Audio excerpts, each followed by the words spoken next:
refleja la baja en los precios conforme al precio de las viviendas. Buenos días. Buenos días, muchas gracias por la oportunidad. Yo creo que hay algunos avances, pero hay muchas viviendas ofrecidas en el mercado. Yo hablo sobre todo de las viviendas que se nos ofrecen al Sistema Nacional Financiero de la Vivienda, y ahí no se refleja prácticamente nada. El precio del acero, según los índices del INEC, ha bajado en este año, en los últimos 12 meses, ha bajado de como un 10%. En realidad, en febrero del año 2012 estaba el indicador en 100, en este momento lo tenemos en 80, ¿verdad? Y algo similar ocurre con muchos componentes. Sin embargo,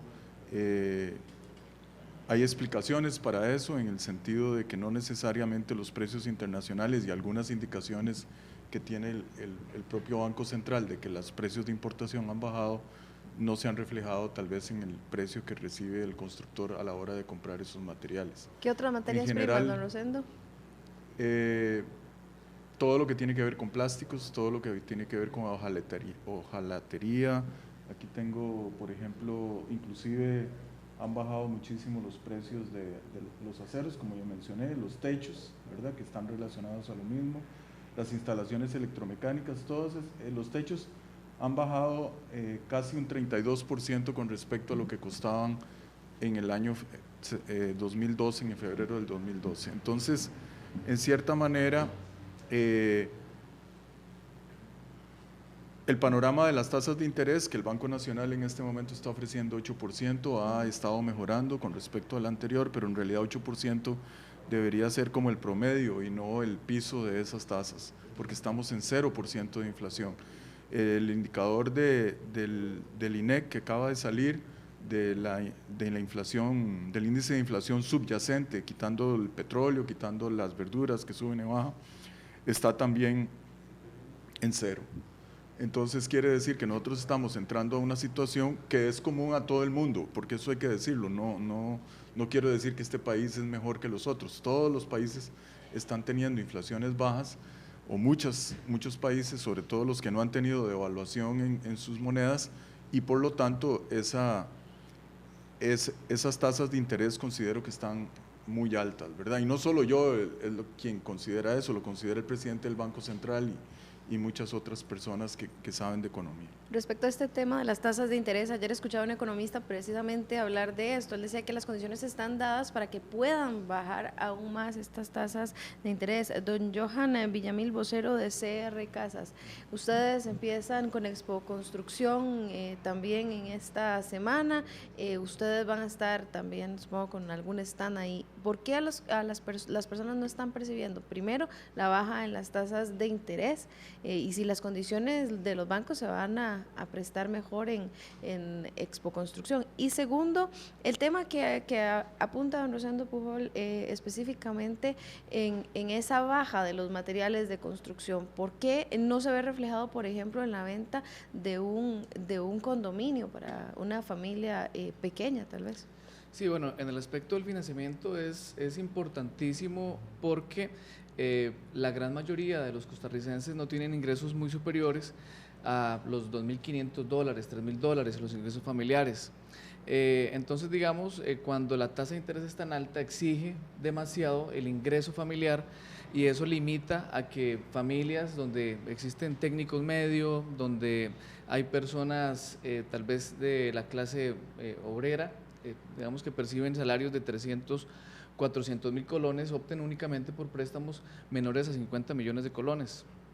Entonces ahí sí es importante, y más bien a medida de que ha venido transcurriendo el tiempo, han mejorado esas tasas de interés. O sea, hace 20, 25 años las tasas de interés eran inalcanzables para la mayoría de la gente, y ahí es donde también el gobierno también ponía mucho de su parte, y vimos muchos desarrollos con el INBU, ¿verdad?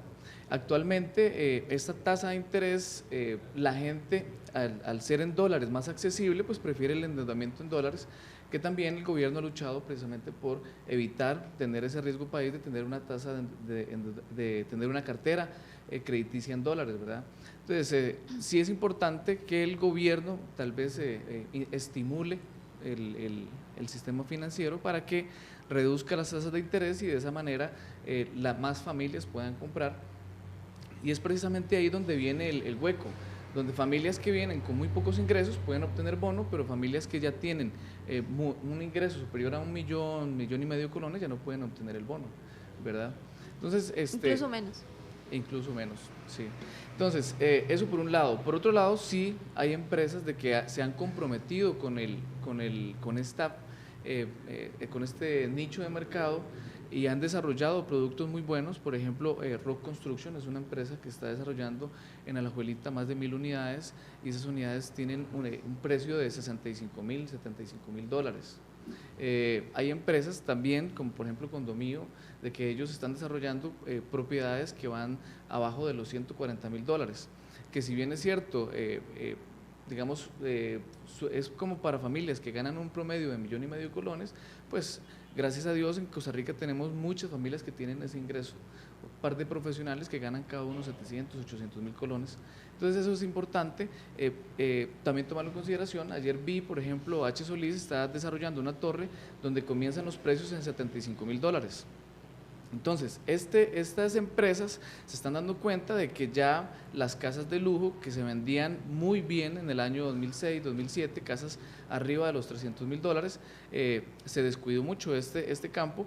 También ha incidido, como decía el señor ministro, de que los precios han bajado y las empresas se están animando más, ¿verdad?, a invertir en este tipo de familia, en este tipo de solución, donde abarca, digamos, mayor población a nivel nacional. Yo quisiera retomar lo que señalaba, el panorama que señalaba el ministro de Vivienda, don Guillermo, para que usted se refiera a ello, de si realmente está sucediendo esto, que la baja en los precios de los materiales de construcción, de varios que mencionaba don Rosendo, no se refleja en la oferta que se les brinda a ellos. ¿Es así o no? Yo creo que el asunto es muchísimo más complejo que eso y no podemos decirlo con una frase tan sencilla como afirma el señor ministro. Si bien es cierto, los productos como el acero y esos han bajado de precio, también hay otros que suben de precio, la mano de obra sube de precio cada 6 meses y hay una serie de precios que se instalan. Más bien yo prefiero ir a una solución como la que planteaba el compañero. Nosotros en la Cámara de Construcción… Pero entonces no es así, como dice el ministro. Los precios, como acaba de decir, han sido muy constantes. Los precios de construcción de vivienda durante el último año se han mantenido prácticamente constantes. Como decía el señor ministro, la inflación ha sido casi cero, el incremento de costos es casi cero, el incremento de costos de la construcción es prácticamente cero, los precios han sido los mismos. Nosotros en la Cámara organizamos la Expo Construcción. Somos los que estamos comprometidos con que las familias costarricenses traten de tener una buena posibilidad de obtener vivienda. Y en la Expo Construcción, que los invito, estamos en Pedregal, precisamente en estos días, la inauguramos ayer y estamos hasta el domingo. Tenemos 80 desarrolladores de vivienda, para no hablar de unos cuantos. Nuestra feria, la Expo Construcción, consigue buenos elementos financieros. Tenemos realmente precios de feria. Las condiciones financieras que estaba mencionando don Rosendo se mejoran notablemente en estos 2 o 3 meses. Los bancos tienen condiciones especiales, como más bajas las comisiones, menor tasa de interés, más bajas las mensualidades, menor prima, todas las condiciones que pueden hacer que una familia pueda obtener vivienda. Efectivamente, el valor de las viviendas hace 4 años andaba en el orden de los $100,000. Era muy poca la oferta de viviendas que teníamos debajo de $100,000. En la Expo Construcción, aproximadamente el año pasado, el 20% de las ofertas eran viviendas entre $80,000 y $100,000. Quiere decir que sí hemos tratado de bajar costos de construcción. Hay cosas que suben los costos de construcción. Al señor ministro, por ejemplo, hace 2 años le presentamos una reforma al reglamento de condominios, porque precisamente esos precios, todos los ejemplos que vos mencionabas, son en torres. Y a la hora de hacer apartamentos, la oferta de apartamentos, nada más para darnos una idea, hemos pasado en los últimos 5 años de que era un 5% de la oferta en la feria a un 40% de la oferta en nuestra feria son apartamentos. Es una nueva forma, una nueva cultura de vida que nos ayuda a bajar los precios. Pero, por ejemplo, presentamos unas reformas al reglamento de condominios que estamos esperando que el ministerio las cambie en el reglamento de condominios, que pueda ayudar de verdad a bajar los precios de los apartamentos en condominios. Eso no lo tenemos todavía aún. Hay factores como los permisos de construcción que cada vez son más complicados en este país y que toman más tiempo y aumentan la carga financiera. Entonces, si bien es cierto, yo puedo decir que el acero me bajó por un lado, tengo otros materiales de construcción que me suben, otros costos de construcción que me suben, costos indirectos que me suben, normativa, planes reguladores, por ejemplo, los ejemplos que estás mencionando, hay muchos cantones que no permiten hacer ese tipo de proyectos porque el plan regulador no permite esas alturas.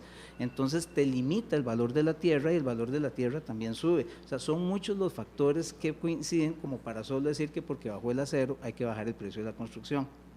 Don Rosendo. Bueno, en realidad, con respecto al reglamento de condominios, hay acuerdos con la Cámara y estamos procediendo a hacer esto en los próximos meses. En realidad eso también es una parte pequeña del mercado. Yo quiero enfatizar que estamos hoy sobre todo hablando de clase media, ¿verdad? Y entonces, para la gente más humilde, nosotros estamos dando prácticamente 11,000 bonos al año y hay una necesidad mucho más grande que eso, pero esa parte está siendo atendida. Yo quisiera resaltar lo que dice el INEC sobre los índices de precios. En el último año, los precios de los techos han bajado prácticamente un 30%, los precios de las instalaciones electromecánicas un 20%. Entonces, en cierta manera, no es solo el acero el que está bajando y no solamente son los precios internacionales, el cobre a nivel internacional ha bajado a la mitad de precio. Por supuesto que lo que consume una construcción no es cobre, sino es el cable con cobre, ¿verdad? Entonces ahí entran otros factores. Yo en realidad no quiero satanizar ni a la Cámara de la Construcción, con la cual tenemos que seguir trabajando porque, ¿verdad? Esa es la forma como el sistema está planteado y con constructores individuales, no simplemente una organización. Sino hacer ver a la gente que en realidad tenemos que ver cómo el país se vuelve un país más accesible en cosas como la vivienda. Algunas veces se me argumenta, y esto hablo ya más bien de la parte que nos toca, que el precio de la tierra está subiendo mucho, pero yo la pregunta que me hago es, si es tan cara la tierra, ¿por qué los dueños de esa tierra no han pagado impuestos de bienes inmuebles acorde con esos precios que cobran al momento de venderlos para urbanizar? ¿Qué no sucede? ¿O en su totalidad? En muchos casos sucede eso, porque simplemente hay mucha tolerancia para ese tipo de abusos, ¿verdad? Yo lo que creo es que en realidad además del tema de la tasa de interés, además el tema de que probablemente se pueda bajar los precios todavía un poco más, y no solamente en edificios altos, ¿verdad? Porque ese es otro tema que podríamos discutir. Hay un problema muy importante en Costa Rica, que es que la clase media está excesivamente endeudada, y en particular muchos empleados públicos.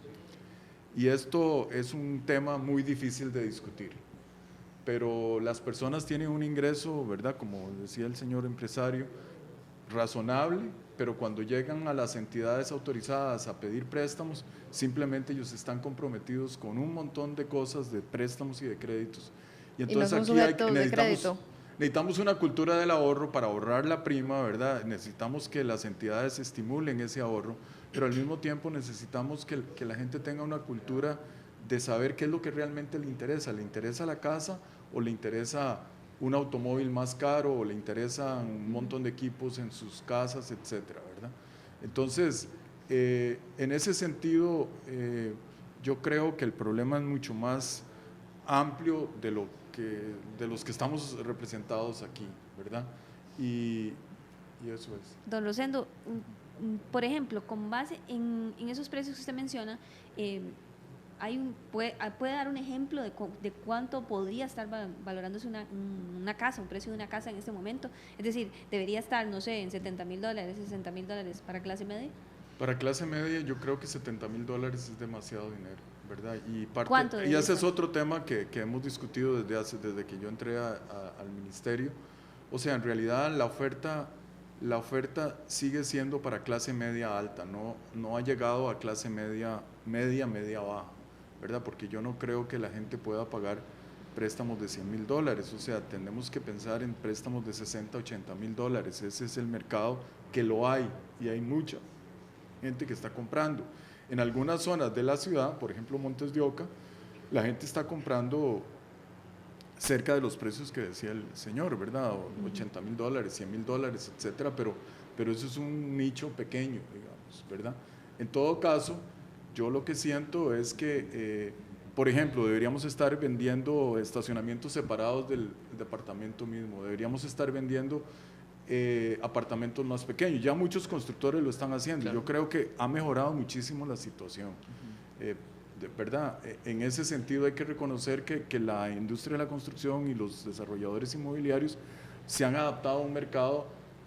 ¿Qué es el mercado? Es la capacidad de pago de las familias, eso es. Y si no tienen capacidad de pago, pues está difícil. Yo reconozco que no tengo el indicador de precios de salarios, ¿verdad? Pero digamos que en el último año los aumentos de salarios han sido muy bajos, entonces en cierta manera se debería reflejar eso. Pero déjeme decirle que, por ejemplo, en el caso del sistema nuestro, en muchas ocasiones, cuando es un bono extraordinario, artículo 59, incluida la infraestructura en el costo, ¿verdad? Se nos está cobrando cerca de $40,000. Y en algunas ocasiones algunos constructores llegan a cobrar $50,000. Esos precios son demasiado altos. Yo creo que están injustificados. Los márgenes de ganancia. Bueno, no voy a decir nada más, ¿verdad? Cada uno, la gente puede ser. Aquí hay que entender que las empresas son más o menos eficientes.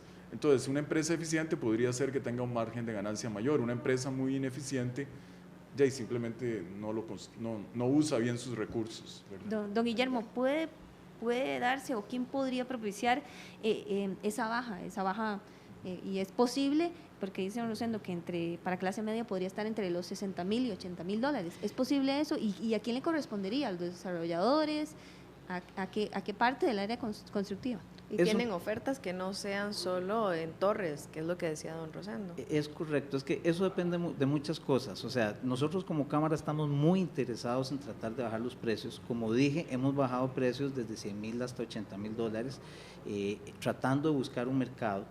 Generalmente la parte de torres tiene la ventaja, entre comillas, que podemos empezar a hacer núcleos urbanos donde la gente puede trabajar y vivir cerca.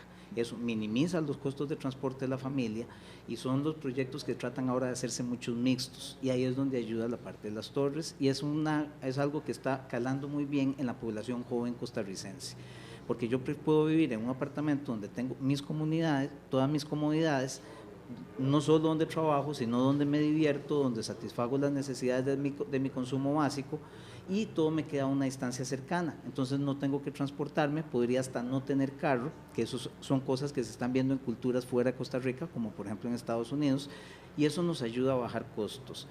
Para eso los planes reguladores y la regulación deben permitir los proyectos mixtos, no solo en altura, como me decías, es correcto, pero generalmente en el núcleo urbano, donde genero las fuentes de empleo, el terreno es caro y la única forma de desarrollar es en altura para dividir los costos fijos entre más gente, y eso me ayuda a bajar el valor de la solución. En los suburbios, que es donde se suelen hacer las urbanizaciones horizontales, que estamos de acuerdo que también hay que hacerlas, nosotros como Cámara no estamos solo por los edificios en altura. Generalmente la oferta es mixta, vean que les estoy diciendo que el 40% de la oferta es en apartamentos y edificios de altura, eso quiere decir que el 60% es vivienda unifamiliar. También es muy importante y también hay que tratar de llegarle a esos precios, pero entonces también tenemos los problemas de que el espacio ya es cada vez más alejado, implica infraestructura que se le carga al desarrollador de la vivienda.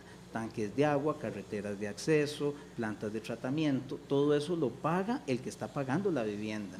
Y cada vez las instituciones piden más cosas, que son costos, que esos costos no es que el desarrollador hace magia, saca plata y lo regala, no, esos costos van al valor de la vivienda que se va a vender, y eso también hace que los costos suban, no solo los metros cuadrados que yo le estoy vendiendo a la persona. La reforma en el reglamento de condominios, por ejemplo, dice que si un apartamento tiene que dar 20 metros cuadrados de áreas comunes construidas. Entonces, si yo bajo un apartamento de 60 metros a 50, que puede ser un 15%, realmente no hice eso, lo estoy bajando de 80 a 70, porque esos 20 metros cuadrados siempre los tengo que construir. El plan regulador urbano de San José, por ejemplo, en alturas, permite que no sean 20 metros, que sea un 10% de las áreas privativas. Y esa es la reforma que estamos pidiendo desde hace 2 años, que se introduzca en el reglamento de condominios. Entonces, si un apartamento mide 50 y yo lo bajo a 40, no tengo que dar 20 metros cuadrados, sino 4. Entonces, además de áreas comunes, estoy bajando 16 metros cuadrados de construcción. Ahí tengo porcentajes importantes para tratar de llegar a los precios que don Rosendo está indicando. Pero entonces, tal vez don Johan se refiere, dependería más entonces de las condiciones que pueda generar el Estado o el gobierno a una iniciativa del desarrollador en gran parte. Bueno, aquí digamos depende de todas las partes, como decía don Rosendo, hay muchas familias que ya cuando van a comprar casa vienen endeudadas, entonces eso les permite tener menos posibilidad de adquirir una casa de mayor nivel, eso como número uno. Número dos, las posibilidades de crédito, o sea, hay países en donde la tasa de crédito es un 4%, nosotros tenemos un 8%, es decir, en Costa Rica mientras se presta al 8%, $100,000, por el mismo dinero, una tasa menor a un 4%, podemos estar pidiendo 200,000. Si hacemos el ejercicio con $50,000 al 4%, significa que en Costa Rica la gente va a comprar la unidad de $100,000, porque la tasa de interés es prácticamente el doble que en muchos países, inclusive de Centroamérica, como por ejemplo en Panamá. En Nicaragua, por ejemplo, las tasas de interés para la gente de bajos ingresos, estamos hablando de tasas de interés de un 3, 4%, inclusive de un 2%. Entonces, esto, al tratar nosotros aquí a la población costarricense, todos de la misma manera, pues entonces limita que estas familias tengan posibilidades de acceder a ese tipo de crédito.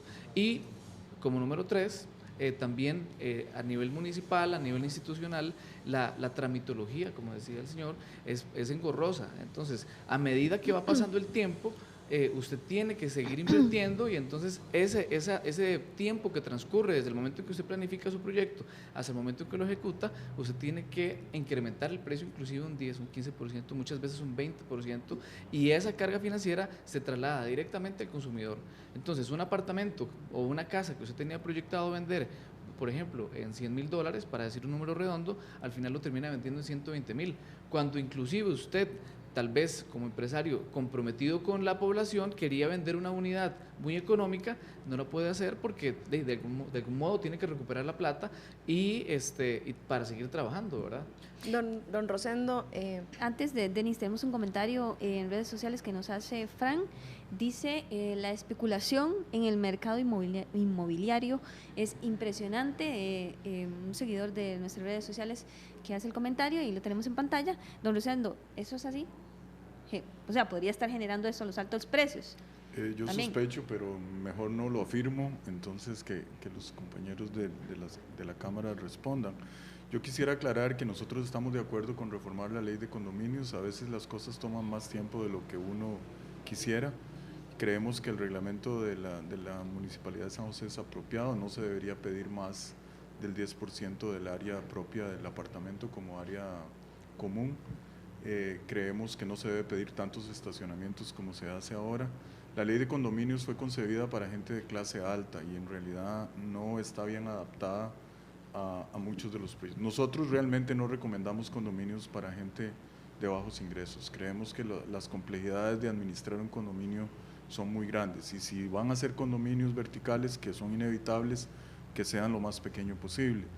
Yo quisiera decir que, por ejemplo, en el caso de Nicaragua, bueno, es que yo no conozco bien el caso, pero estoy seguro que esos intereses de 2-3% en Costa Rica los resolvemos regalando la vivienda, cosa que digamos que es todavía más generosa. Yo siento que, bueno, no quiero favorecer a ninguna entidad, pero lo que anunció el Banco Nacional ayer en la noche es 5,5% en dólares y 8% en colones. Como digo yo, eso debería ser el promedio y no el piso, pero ya nos estamos acercando, digamos, a tasas más razonables y yo esperaría que ojalá en esta Feria de la Construcción, en la cual les deseo el máximo éxito posible porque las necesidades de las familias están ahí y entonces es cuestión de buscar acuerdos, digamos, entre constructores, bancos y familias, pero sí es importante decir que en realidad la regulación lo que busca es mejorar la calidad de vida de los ciudadanos y a veces eso es indispensable. O sea, un desarrollo de 1000 viviendas que no permite el cruce en calles, del cruce del resto de los ciudadanos a través de ese espacio, en realidad crea problemas importantes a la ciudad. Tenemos en línea a don Óscar Villagra, gerente de Casas Vita, quien también quiere participar con nosotros el día de hoy. Buenos días, don Óscar. Muy buenos días. Don Óscar, pues hablando un poco del tema de la especulación que se ha venido dando con las casas, continuando con el comentario que hacía uno de nuestros seguidores en redes sociales, tal vez si nos comenta un poco, ¿hay o no especulación con el tema de la vivienda? ¿Especulación en qué aspecto? Disculpen, el tema con de los precios. Sí, señor. Vamos a ver, desde mi perspectiva, yo considero que sí hay desarrollos inmobiliarios en el país que tienen unos precios pues bastante elevados, que son inalcanzables, sí, para la gran clase media que conformamos el país. Sí, definitivamente le respondería a esa pregunta que de manera afirmativa, que hay precios que están fuera del alcance y fuera de mercado por las apreciaciones que nosotros tenemos en la construcción de los proyectos que estamos desarrollando. ¿Por qué los precios en estos condominios, en estas viviendas, no han bajado? Si bien lo apuntaba don Rosendo Pujol, ha bajado el acero y han bajado algunos otros materiales para la construcción. De acuerdo. Bueno, hay que entender que el desarrollo inmobiliario no deja de ser un negocio, de acuerdo, y en cuyo negocio, pues algunos empresarios desean ganar lo máximo posible. Y de todas formas, los desarrollos inmobiliarios son diferentes. En algunos, el empresario tiene que comprar la tierra desde una entrada, cancelarla el primer día que quiere desarrollar ahí sus 10, 100, 200, 300 casas, el monto que sea. Entonces ya él empieza con un costo financiero. Adicionalmente, cuando estamos, como desarrolladores, estamos sacando los permisos para poder llevar a cabo las unidades, pues no tenemos una garantía de tiempo. Entonces recordemos lo que le acabo de decir, el costo financiero que ya el desarrollador tuvo al inicio. Y posteriormente tiene que hacer la compra de todos los materiales, la mano de obra y todo lo que esto implica. Sin embargo, yo insisto que los precios sí pueden ser más bajos. Le voy a dar una referencia inmediata que es la de Casas Vita. Nosotros vendimos hace 2 años y medio casas en Cariari, aquí en Heredia, en lotes de 200 metros a precios de $85,000. Una casa construida 100% en block, en mampostería, ¿verdad? Con una medida de 65 metros, la cual vendimos en $85,000, como le dije, y hoy por hoy los bancos me están haciendo avalúos de aproximadamente $50,000 más. Yo siempre he creído que el cliente puede ganarse esa plusvalía, pero la diferencia que hay actualmente de los precios entre desarrollos es abismal. Ya hay bastante oferta para comprar a un muy buen precio. Ya hay otros desarrolladores que sí están tirándose, como digo yo, a vender volumen a buen precio. Pero sí también hay otras compañías que han decidido pues lucrar bastante, aunque tengan que pasar más tiempo con las casas ahí para que lleguen los clientes. Don Óscar, hace algunos días el representante de la Cámara de Bienes Raíces señalaba aquí en RTN Revista que los proyectos en preventa no lo recomendaba, y por ejemplo ustedes en Casas Vita son una de las compañías que ofrecen proyectos en preventa, y bueno, y de hecho hay una denuncia en contra de ustedes en el Ministerio de Economía de publicidad engañosa.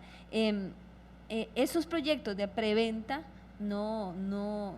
es decir, deberían ser mejor regulados, no deberían ser el predominante en la venta de esas viviendas de $70,000, $80,000, y no estaría generando eso también esa subida de precios. No sé, es mi consulta, mi duda.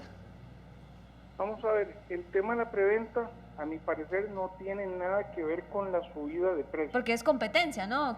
Un desarrollador puede decir, mire, tenemos eso en preventa, y entonces el otro reacciona y dice, bueno, tenemos eso también en preventa. Sí, pero digamos, vamos a ver, en la gran mayoría de los desarrollos inmobiliarios, si usted visita, si tiene la oportunidad de visitar la Expo Construcción, que ahí donde estamos, va a notar que, o sea, el 95% de los desarrollos que estamos ahí, estamos vendiendo en preventa, ¿de acuerdo? Entonces, ahí claramente todos tratamos de dar nuestra mejor oferta al cliente. El vender en preventa es un modelo de negocios, por lo menos por parte de Casas Vita, completo y totalmente seguro, porque como ya le acabo de decir, hay clientes que nosotros nos compraron en preventa cuando inició la compañía hace 2 años y medio, y hoy por hoy les estamos entregando sus casas, obteniendo esas plusvalías tan altas como le acabo de mencionar. Entonces, a mi parecer, insisto, no tiene nada que ver la preventa, porque al contrario, si usted compra en preventa y tiene que esperarse, debería de tener un incentivo, cuyo incentivo tiene que ser comprar a un muy buen precio. Don Rosendo Pujol, ¿hay o no hay especulación y hay o no hay? Yo creo que hay algo de especulación, pero quisiera agregar que la preventa, claro que ayuda al desarrollador, porque la gente está pagando por adelantado. Pero es más yo no riesgoso. conozco los argumentos de la señora de la Cámara de Bienes Raíces, pero a mí me parece que si hay una regulación adecuada, la preventa puede ser una muy buena idea, porque es una forma de que la persona empiece a ahorrar para su vivienda de una vez, y esa espera de 2 años se hace bajo una cuestión realista. El problema es cómo controlamos a las empresas que digamos que hacen competencia desleal con el resto de las empresas porque engañan al cliente. Entonces, yo no voy a hacer juicios de valor sobre ninguna empresa, pero la idea de la preventa me parece que no es mala para nada, ¿verdad? Yo creo que lo que necesitamos es una regulación y una autovigilancia de las instituciones privadas que están trabajando en esto, de que realmente si hay una empresa que está abusando, sea denunciada y la gente sea advertida de que hay irregularidades. Pero yo creo que la preventa es una forma muy importante de mejorar para la clase media la posibilidad, sobre todo por un problema. Gran parte de la clase media en realidad tiene serios problemas para poner la prima. Los bancos en teoría están prestando solo el 80%, usted tiene que poner el 20%. La preventa le va creando ese ahorro que usted necesita para la vivienda que usted escogió. ¿Quién lo debe regular? ¿Quién lo debe regular? Usted habla de regulación. ¿Quién debe regular? Yo creo que tal vez no es el Ministerio de Vivienda, ¿verdad? Eso es lo que debo tener, yo tengo muy claro, pero sí podría ser el Ministerio de Economía y Comercio, y realmente usando la regulación ya existente. Yo creo que en cierta manera en esto, ya que me hizo la pregunta directamente, yo creo que las entidades gremiales y de las cámaras que trabajan en esto tienen una responsabilidad, más bien una oportunidad de mejorar su prestigio vigilando a sus propios asociados. Don Guillermo. Sí, hay varios temas importantes. Yo no creo que haya especulación, o eso por lo menos no está afectando al consumidor, por una razón muy sencilla. Es muy fácil especular entre 3, entre 4 y entre 5, pero en nuestra feria tenemos más de 80 desarrolladores inmobiliarios, y hay desarrolladores inmobiliarios que se quedaron por fuera, no logramos darles espacio en nuestra feria. Entonces, poner de acuerdo 80 para que todos especulen es muy difícil. Eso quiere decir que siempre hay alguien que va a dar mejores precios, y eso jala los precios a la baja. Entonces, lo mejor que podemos hacer para evitar la especulación es tener bastante oferta, y en eso ayuda el que hayan tantos desarrolladores. Quiero decir 2 cosas importantes también. Nosotros en la Cámara de la Construcción, en nuestro website, ustedes pueden descargar la guía completa para la adquisición de una vivienda. Ahí le estamos dando 8 consejos a todas las familias costarricenses que quieren comprar una vivienda sobre qué cosas deben tener en consideración a la hora de comprar una vivienda. Muy rápidamente, esos 8 pasos consisten en ver que la empresa esté inscrita en el MEIC, como estaban diciendo acá, que es el que regula precisamente la parte del manejo de primas, y ahora quiero hablar un poco más de eso, de buscar información de la empresa desarrolladora, qué proyectos tiene, cuáles ha construido, qué experiencia tiene, cómo están los permisos del proyecto que a mí me están vendiendo, si ya están los permisos, si están en trámite o no, cómo está el estado del proyecto donde yo estoy comprando, ir a ver, ir a visitar el sitio para ver si eso es una finca o está en proceso de construcción.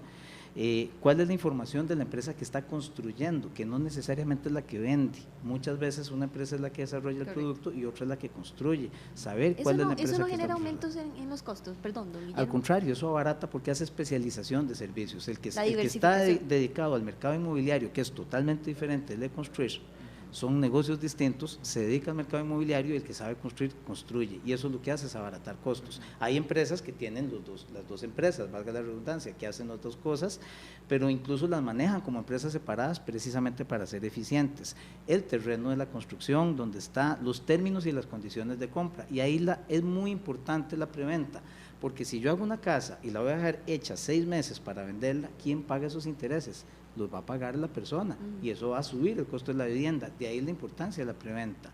Y la importancia de la preventa no es tanto quién la regula, sino dónde estoy depositando ese dinero y qué está haciendo ese dinero. Y hay instituciones financieras, y es lo que le hemos estado pidiendo al gobierno, que en términos de preventa, sencillamente lo que hay que hacer es que instituciones financieras tengan planes de manejo de primas, donde la persona deposita su dinero en un banco que es supervisado por la SUGEF, queda a nombre de él, y ahí hay reglas claras de qué se hace con ese dinero, con programas de manejo de primas que deberían ser aprobados por el gobierno. Don Guillermo, perdón, pero hay hay contratos, de esos tipos de proyectos de preventa que están en chino para el ese es el idioma problema y son los muy consejos. técnico. Entonces, ¿quién tiene que entrar, por ejemplo, en ese aspecto? Ese es el punto donde usted tiene que fijarse a dónde estoy dando la prima. No es lo mismo que yo vaya a pagar la prima al Banco Nacional o al Banco de Costa Rica, una cuenta a mi nombre, a que se lo dé a la empresa Los Patitos y me den un recibo de pulpería.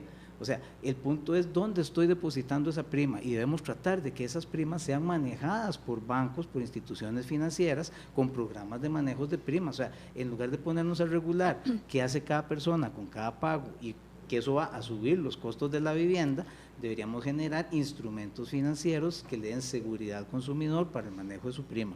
Pero sumado a esto también está el tema de la publicidad engañosa. Tal vez, don Johan, si nos ayuda, porque muchas veces las personas se van de buenas a primeras con un condominio, con una casa, pero también hay publicidad engañosa. Claro, ahí es muy importante la educación, yo le llamo la educación inmobiliaria que tenga la población. Nosotros en CR Casas, por ejemplo, hemos desarrollado un producto que es la revista 1205, es una revista que viene con contenido editorial. Y precisamente en ese contenido editorial lo que nosotros pretendemos es de que la gente se informe al día de qué es lo que está sucediendo, porque por ejemplo, cuando usted compra un carro, usted no lo compra a ciegas, usted investiga cuál es la cilindrada, cuáles son los repuestos, dónde consigue X, y usted comienza a informarse. Igual cuando usted compra cualquier producto, inclusive la gente ahora cuando llega al supermercado se fija el yogur, cuántas calorías, etcétera. Cuando usted compra una casa, funciona de la misma forma, usted tiene que estar informado.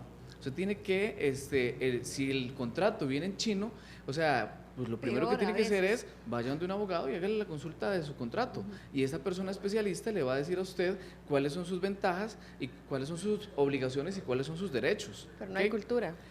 Sí existe una cultura, de hecho nosotros hemos venido en Costa Rica teniendo un desarrollo inmobiliario tanto de la parte del gobierno, de la parte municipal, de la parte privada, de la parte de las cámaras, hemos tenido un incremento. Nosotros también en CR Casas hemos desarrollado a lo largo de aproximadamente 5 o 6 años 120 ferias de vivienda que se han desarrollado en centros comerciales. Este año estamos desarrollando y llevando la oferta inmobiliaria a Multiplaza, lo que es Multiplaza Escuso, Multiplaza del Este, que son 2 polos importantes donde se reúnen 70,000 personas un fin de semana y les llevamos la oferta prácticamente que a la casa, para que la gente pueda tener esa posibilidad de tener como una expo más chiquitita en su lugar de residencia, y eso lo complementamos nosotros también con la información mensual que damos con nuestra revista 1205, en donde la gente tiene la obligación, eso ya ni siquiera es un capricho, sino tiene la obligación de informarse, porque mucha gente cuando uno le habla de tasa de interés, la gente no sabe. Cuando la gente dice, yo le pregunto a la gente, ¿y usted cuánto gana? 2 millones de colones, pero como decía el señor ministro, ¿y cuánto le llega salario líquido? 300,000 colones. Esta gente no puede comprar casa en ningún momento, ¿ok? Entonces sí es importante que la gente procure informarse y estar actualizada con un tema tan importante si realmente lo que quiere es comprar vivienda. Tenemos dos comentarios que nos han hecho nuestros seguidores en redes sociales. Nos dice Pepe Rey en Twitter, con lo caro que es comprar casa, ¿quién no va a estar endeudado hasta las narices? Comentario en pantalla. Nos dice Brian Taborda, nos dice, obvio, no alcanza los salarios tan bajos y el costo de vida tan alto. Parte de los comentarios en redes sociales. Para cerrar, don Rosendo. Bueno, yo lo que quiero decir es que el problema de salarios es un problema más general al del mercado inmobiliario. La gente está endeudada antes de comprar la casa y ese es el problema, no puede accesar a ese mercado. El tercer punto es que el tema de fomentar la preventa y fomentar el ahorro previo, yo creo, para lograr la prima, me parece que, digamos que hay acuerdo con la Cámara, y yo creo que nosotros estoy asumiendo el desafío de avanzar en esa dirección y por supuesto ya asumí el desafío de facilitar la construcción en condominios verticales. Don Oscar Villagra, gerente de Casas Vita, que nos acompaña vía telefónica. Un comentario final. Yo coincido con todo lo que dicen los señores. La preventa es muy importante porque le permite al cliente tener la posibilidad de 1 año, 2 años, poder adquirir la casa y acomodarse financieramente. Para concluir, yo creo que uno de los puntos muy importantes a la hora de comprar una casa es contar con el respaldo de las instituciones bancarias que al final del día son el que le prestan el dinero al cliente para que puedan adquirir su casa. De mi parte, pues estoy para servirles. Muy buenos días. Muy buenos días. Don Guillermo, para cerrar rápidamente. Rápidamente, invitarlos a la Expo Construcción, aprovechar la oferta que tenemos de más de 80 desarrolladores con 14 bancos, ahí ya firmando incluso los mismos créditos hipotecarios con condiciones de Expo Construcción que son realmente buenas. Puntos importantes que no tocamos aquí: generar instrumentos financieros que le permitan a la gente pasarse a vivir pagando un alquiler y que ese alquiler se transforme en casa propia, como el leasing habitacional, que se lo presentamos al gobierno pasado, lo adoptó en el Banco Nacional en dólares, pero es importante que el gobierno actual lo impulse en colones y en dólares y en otras instituciones financieras, precisamente para que las familias costarricenses tengan más acceso a vivienda. Bueno, invitar a la gente a que se informe, a que la gente que está buscando comprar casa, que se tome el tiempo de investigar si realmente lo que quiere es comprar una casa terminada, si quiere vivir en un edificio, si quiere comprar un lote, pero esto solamente se logra si uno invierte tiempo eficiente, informándose y nutriéndose en este aspecto inmobiliario. Muchas gracias. Temas pendientes, condominios, proyecto de condominios y lo que mencionaba don Guillermo. El leasing, por supuesto, de viviendas. Sí, de comprar. Sí, el problema del leasing es cuál es la tasa de interés a la cual se hace el préstamo y cuánto de lo que usted paga de alquiler realmente va a un ahorro. Correcto. Y cuánto es simplemente leasing. En Estados Unidos no ha funcionado para las familias. Bueno, muchísimas gracias. Tema planteado ya para tratarlo. Muchísimas gracias. 7:32, hacemos una pausa, ya venimos.